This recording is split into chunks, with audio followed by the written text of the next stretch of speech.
अस्सलामुअलैकुम my YouTube family. Cooking with Sana में खुशामदीद। आज हमारी रेसिपी है ब्रेड पकौड़ा। तो चलें अपनी रेसिपी स्टार्ट करते हैं।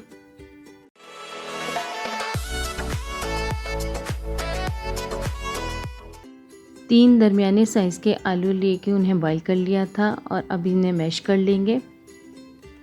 फिर इसमें आधा प्याला बारीक कटा हुआ हरा धनिया ऐड करेंगे, 1 चम्मच कुटी हुई लाल मिर्च, 3 चम्मच ब्रेड क्रम्स, 1 चम्मच चिकन पाउडर और 1 ही बड़ा चम्मच मक्खन ऐड किया और हस्बे ज़रूरत नमक ऐड करके इसको मिक्स कर लेंगे। एक बाउल में 1.5 कप बेसन लिया है। इसमें 1 छोटी चम्मच लाल मिर्चें पीसी हुई, 1 छोटी चम्मच लाल मिर्चें कुटी हुई और हस्बे ज़रूरत नमक ऐड कर देंगे।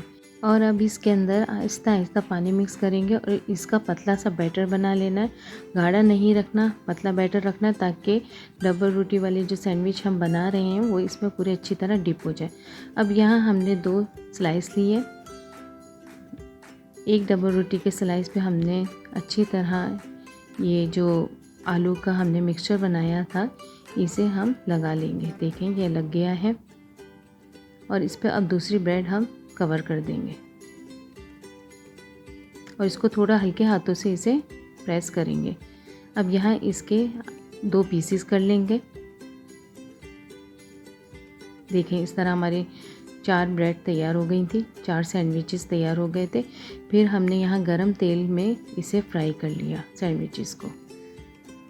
ये देखिए हमारे सैंडविच तैयार हो गए हैं। आप भी घर में बनाएं, अपनी फैमिली के साथ खाएं। शाम में चाय के साथ बहुत टेस्टी लगते हैं। आप भी घर में बनाएं और लाजमी अपना फीडबैक दीजिएगा कैसे बने हैं। लाइक कमेंट और शेयर करना भी नहीं भूलिएगा। और अगर आपको कोई नई रेसिपी, कोई और रेसिपी चाहिए तो मुझे कमेंट्स में ज़रूर बताएं। इंशाल्लाह मैं रेसिपी आपके साथ ज़रूर शेयर करूँगी। तो नेक्स्ट रेसिपी में फिर मिलेंगे। तब तक के लिए अपना बहुत सारा ख्याल रखिएगा। अल्लाह हाफिज़।